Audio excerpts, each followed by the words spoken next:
150 यहां पर राजीव प्रताप रूढ़ी के घर में एम्बुलेंस लगा हुआ है, अमनौर में वीडियो है। एक एक एम्बुलेंस से पैसे वसूले जाते हैं और राजीव प्रताप रूढ़ी जी के घर में 150 एम्बुलेंस। क्यों? ये एम्बुलेंस आम आदमी के काम क्यों नहीं आ रही है? 150 एम्बुलेंस राजीव प्रताप रूढ़ी जी के घर में क्यों नहीं? क्यों? जब्त करें। और तीसरा जो अंतिम है मेरे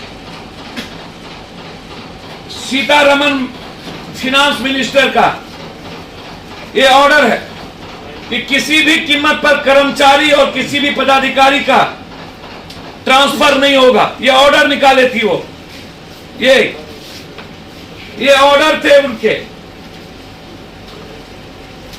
तो पप्पू यादव जन अधिकार पार्टी जानना चाहती है कि खुद ऑर्डर निकाली और खुद ऑर्डर निकालने के बाद कोरोना टाइम में बैंक कर्मचारी और बैंक कर्मी का ट्रांसफर, यह भयानक आम आदमी के साथ खिलवाड़ है कि नहीं?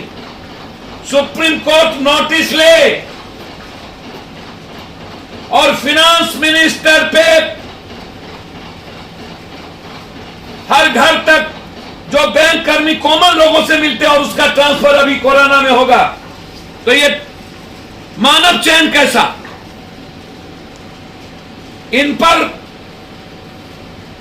सीतारमैयन पर, फिनांस मिनिस्टर पर कोरोना फैलाने का केस दर्ज हो, यह मेरा डिमांड है। आपको आश्चर्य सुना तो राजकमल प्रोडक्शन के वेद प्रकाश जी हैं, उनसे देखिए।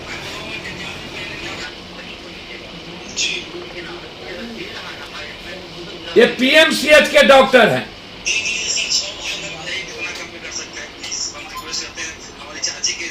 राजकमल जी का आवाज है, राजकमल जी के वेद प्रकाश जी का आवाज है, जो पत्रकार राजकमल प्रोडक्शन। करा देता हूं। अब डॉक्टर कह रहे हैं 6 लिखे हैं तो जरूरी नहीं है 6 लगेगा, आपको 3 भी लगेगा। ये पीएमसीएच के डॉक्टर है। नाम आपको वीडियो भेज देते हैं, आप खुद सुन लीजिएगा। आलोक जी का कल मैंने भेजा। अब मैं बार बार कह रहा हूं कि ये वेंडर्स, ड्रग्स इंस्पेक्टर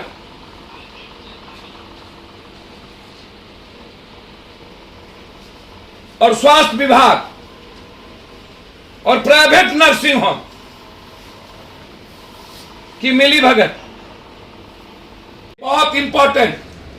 जब राजस्थान की सरकार एक एक लोगों को दवाई पहुंचा सकती है फ्री, तो फिर बिहार सरकार क्यों नहीं? हर घर तक बहुत क्लियर। जब आंध्रा की सरकार प्राइवेट अस्पताल में भी फ्री कर दिया कोरोना की बीमारी का इलाज, तो फिर बिहार सरकार क्यों नहीं? कोरोना की बीमारी का इलाज बिहार सरकार अपने पैसे से करे, प्राइवेट नर्सिंग होम को पैसा सरकार दे और फ्री करे, और हर प्राइवेट नर्सिंग होम पर सरकार अपने लोगों को बैठाए। किसको कितना दिन रखना है, जबरदस्ती 10 दिन 20 दिन रखते हैं और पैसा लूटते हैं ये लोग। और 10-10 रेमडेसिविर दवाई। ईश्वर दयाल और राजेश्वरी को इतना क्यों? ये बहुत क्लियर है। मेरा कंप्लीट डिमांड है इसमें।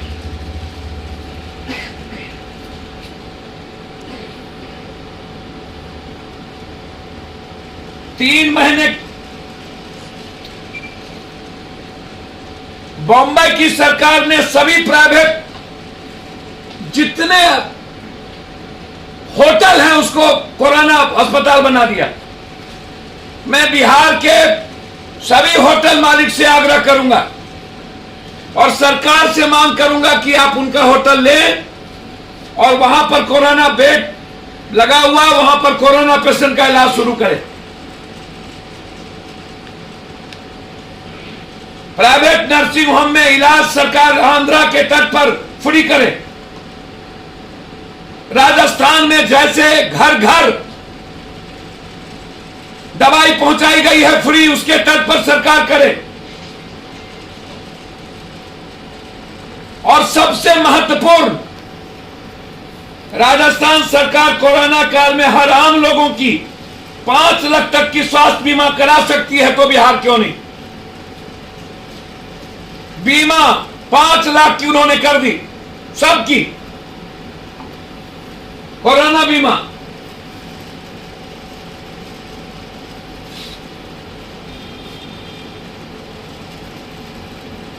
ये शासन इच्छा शक्ति से चलता है नीतीश बाबू, संसाधन से नहीं।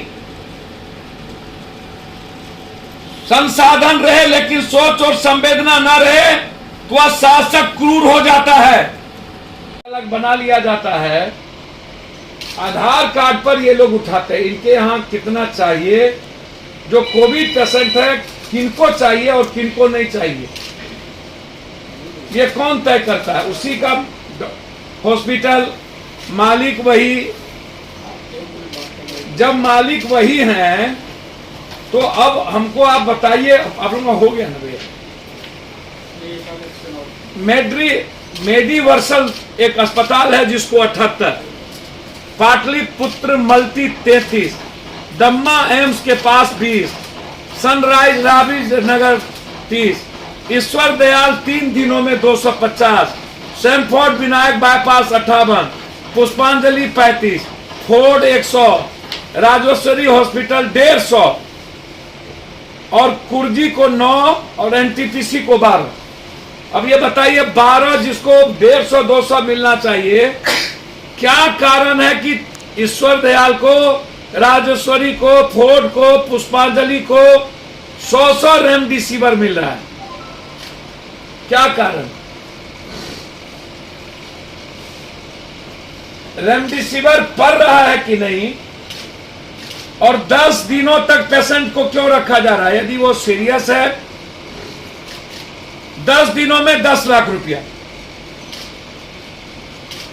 10 दिनों में 25 लाख रुपया, 30 लाख रुपया, 22 लाख रुपया, ये क्यों? बहुत क्लियर है, इसको समझने का प्रयास कीजिए। मैं सरकार से मांग करता हूं कि किस आधार पर आपके पदाधिकारियों ने रेमडेसिविर को बांटा है, इसमें कितनी मिलीभगत है? आपने दुकान पर जो मजिस्ट्रेट बैठाया है उन लोगों की कितनी मिलीभगत है? जो वेंडर्स हैं उन पर एफआईआर लॉन्च क्यों नहीं होता है?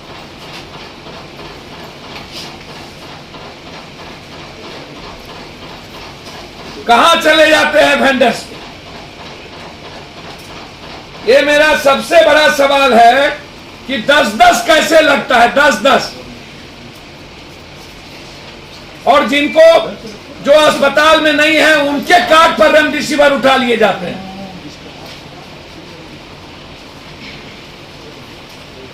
और उसके बाद कालाबाजारी अस्पतालों में पकड़ाया जा रहा है। आपको आश्चर्य होगा। अब ये सुनिए, और मैं बहुत क्लियर हूं इस मामले में।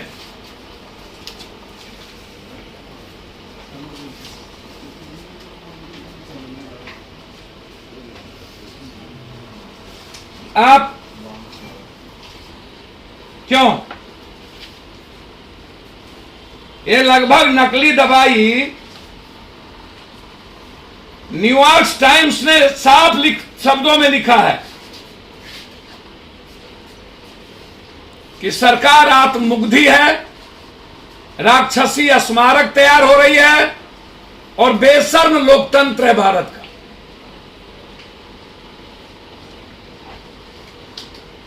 सरकार तब 3 महीने डॉक्टर्स की बात कर रही है, उसके बाद इसको मार देगा सारे डॉक्टर्स को। सीनियर रेसिडेंस की बहाली नहीं हुई, एक भी नहीं। 3 महीनों के लिए बहाली क्यों? और जब लोग मर रहे हैं तब क्यों? बहुत क्लियर है। एसआर की सबसे बड़ी कमी है। मधेपुरा मेडिकल कॉलेज अस्पताल में 680 पदों में से 482 पद खाली है। सीनियर रेजिडेंस की बहाली विगत 2 वर्षों से नहीं की गई। अंतिम बहाली 2019 में हुआ था। हमारे साथ सीनियर रेजिडेंस डॉक्टर बैठे हुए। बच्चा स्त्री एवं सर्जरी में बहाली विगत 3 वर्षों से नहीं हुई है। अंतिम नियुक्ति 2018 में हुई थी। अब सरकार हमें यह बताए कि अंतिम में आप बहाली की 3 महीने की बात कर रहे हैं। अपने गलती को छुपाने के लिए फेस सेविंग आप करेंगे। आप यदि जल्दीबाजी में पैसे के बदौलत ऑक्सीजन जो नहीं है आपके पास, आईसीयू, तो डॉक्टर्स कहां से लाएंगे? कर्मचारी कहां से लाएंगे? मेरा यहां सवाल है सीधा। 1000 एमबीबीएस डॉक्टर की अस्थायी बहाली का प्रस्ताव देकर सिर्फ डैमेज कंट्रोल 3 महीने में आप हटाने की बात, आप अस्थायी डॉक्टर्स की बहाली करिए।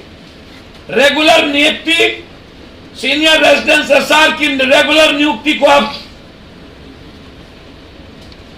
और मेडिकल कॉलेज में रेगुलर को बढ़ाइए। आपको आश्चर्य होगा जनाब, मुझे तो ये न्यूयॉर्क टाइम्स में छपे हुए हैं। स्वास्थ्य मंत्री ने कहा था महामारी खत्म 22 फरवरी को, अमरावती में 22 फरवरी को। 1 मार्च नहीं, उसके पहले 22 फरवरी को अमरावती में तालाबंदी किया गया था बॉम्बे में।